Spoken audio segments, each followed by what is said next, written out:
You have felt it before. That rare state where time disappears and work becomes effortless. Hours pass like minutes. The page writes itself. The code untangles itself. Then you try to find it again the next day. And it slips away from you completely. You sit at the same desk, at the same hour, with the same intention. But the state refuses to return. Flow feels elusive for a reason, and the reason follows a pattern most people never see. You have been told flow is a mood, something that visits you when conditions are right. That belief is the first mistake. Flow is not a mood. It is a sequence. It has a structure beneath it, a repeating shape your brain follows every time it enters that state. Once you see the shape, flow stops feeling random. It starts feeling reachable. Most people chase flow by chasing motivation. They wait for the spark before they begin. But motivation is the byproduct, not the trigger. The pattern works in the opposite direction. Flow is built by entering a specific gateway first. Motivation arrives later, almost as a reward. This is why people who feel motivated all the time are rarely the ones doing deep work. They are writing a feeling. You will learn to write a pattern instead. The pattern is older than productivity culture, older than any app or technique. It lives inside the architecture of the human brain itself. You are not learning a trick. You are learning to recognize something that has always been happening inside you. Picture this. You are working on something important, and suddenly the noise inside your head quiets. That quiet is not luck. That quiet is the second stage of a four-stage pattern. The first stage is friction. The second is release. The third is absorption. The fourth is integration. Every flow state you have ever entered passed through these four doors in order. Skip the friction, and you never reach release. Skip release, and absorption never arrives. This is why flow feels elusive. People keep trying to start at stage 3. Friction is where everyone wants to escape. It is the uncomfortable warm-up your mind resists. The first 15 minutes feel slow, wrong, almost painful in their dullness. Your brain begs you to check something, anything, to break the discomfort. This is the exact moment most people quit. They walk away seconds before the door opens. But there is something even more surprising about this pattern. The friction stage is not a flaw in the system. It is the system. It is your brain shifting from scattered attention to narrow attention. That shift requires energy. That energy feels like resistance. If you push through 15 minutes of resistance, the second door begins to open. Release is the moment the inner noise softens. Your thoughts stop arguing with the task. You stop checking the clock. You stop reaching for the phone without thinking. A small calm settles in. Most people miss it because they are already gone. Release does not announce itself. It arrives quietly, like a window opening in another room. You only notice the fresh air after it has been there a while. This is the part most productivity advice never mentions. Release is fragile. Any sudden interruption sends you back to stage 1. One notification, one quick check, one stray thought followed too far. Gone. You then have to begin the friction stage all over again, from zero. This is why fragmented focus feels exhausting. You are paying the entry cost again and again. Each restart drains more energy than the last. By evening, you are too tired to enter at all. You blame yourself for being unproductive. But the truth is simpler than guilt. You spent the entire day at the toll booth, never once driving down the road. Absorption is the stage people romanticize, the deep work everyone talks about. It feels like the task is moving through you. The hours slip without effort. But absorption is not the beginning of flow. It is the middle. You did not arrive there by trying. You arrived by surviving the first 2 stages. This is the secret hiding under every flow story you have ever read. What neuroscience discovered next changes everything. Researchers found that the brain releases a specific cocktail during deep absorption. Dopamine, norepinephrine, endorphins, anandamide, serotonin, a precise neurochemical signature. These chemicals make focus pleasurable. They also make pattern recognition sharper than usual. But the brain only releases them after sustained attention crosses a threshold. That threshold sits somewhere past the friction stage, not before it. Which means the pleasure of flow is locked behind a door of discomfort. Most people will never open the door, because the doorknob feels wrong in the hand. They mistake the discomfort for a sign they picked the wrong task.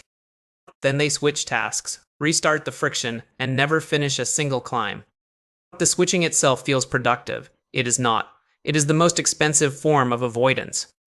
Each switch buys you a fresh dose of novelty and a deeper deficit of depth. Integration is the fourth stage, and almost nobody talks about it. It is what happens in the hour after flow ends. The state lingers in your nervous system. Your mind keeps processing the work even when you walk away. Insights arrive in the shower. Solutions surface during a walk. If you protect this window, your work continues running in the background of your life. If you flood this window with new input, the integration collapses. This is why scrolling immediately after deep work feels like erasing the session. Because you literally are. You are overriding the quiet processing with new noise. The pattern is friction, release, absorption, integration. In that exact order. Every time. Once you see it, you start noticing it everywhere in your own life. You see it in the workouts that finally felt easy after a slow start. You see it in the conversations that opened up after 10 awkward minutes. You see it in the long walks where the answer appeared after the first mile. The shape repeats, the doors are always the same, only the room changes. If you have experienced this, you are not alone and you are not broken. You are simply trying to enter a 4-stage room through the wrong door. Comment, which stage is the one that breaks down for you most often? Drop a single word if it helps. Friction, release, absorption, integration. Reading those words back from other people tells you how universal this struggle is. It also tells you something else. Nobody is doing this perfectly, not even the ones who teach it. Now let us walk through how to actually use this pattern in your real life. The first move is to stop waiting for the mood. Sit down before you feel ready. Your readiness is not the entry signal, the clock is. Choose a fixed start time and treat it as non-negotiable. The second move is to design for friction. Expect the first 15 minutes to feel wrong. Do not interpret the discomfort as a wrong choice. Interpret it as the toll booth. Pay it once, and the road opens. Refuse to pay, and you stay in traffic forever. The third move is to protect the release. Remove every possible interruption before you start. Phone in another room.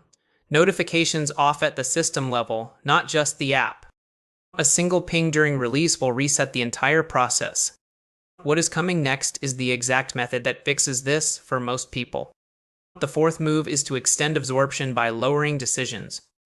Every decision during deep work is a small exit ramp from flow. Choose your task, your tools, and your duration before you begin, then stop choosing. A pre-decided session protects you from your own future cleverness.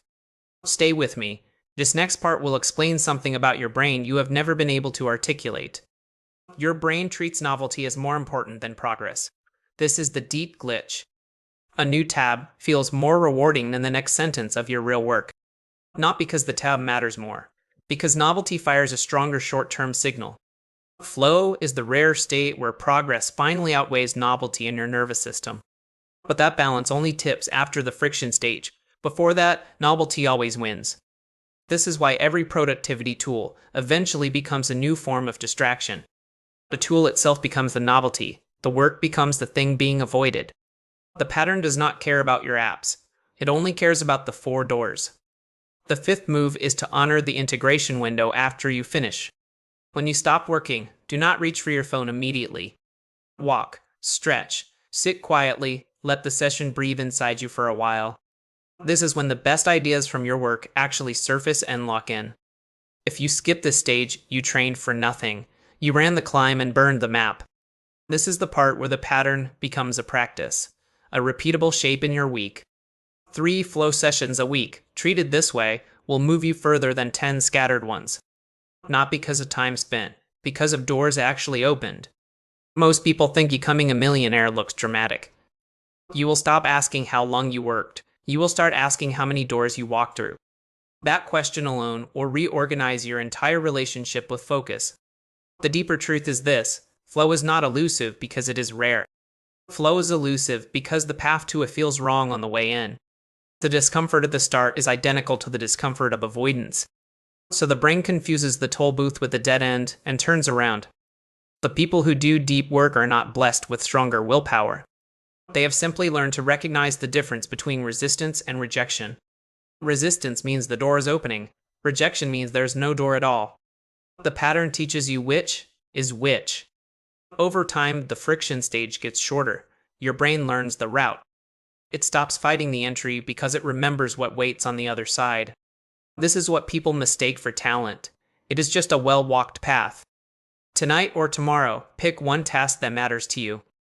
Set a fixed start time. Remove your phone from the room. Sit down before you feel ready. Begin with no expectation of pleasure. Then watch carefully for the moment the noise softens. That moment is the second door. Walk through it. Do not look back at your phone. Do not check the clock. Stay until the work is moving through you instead of being dragged by you. When you stop, do not refill the silence with scrolling. Let your nervous system integrate what just happened. Do this 3 times this week, then tell me what changed. You will not need anyone to confirm the result. Your own week will tell you.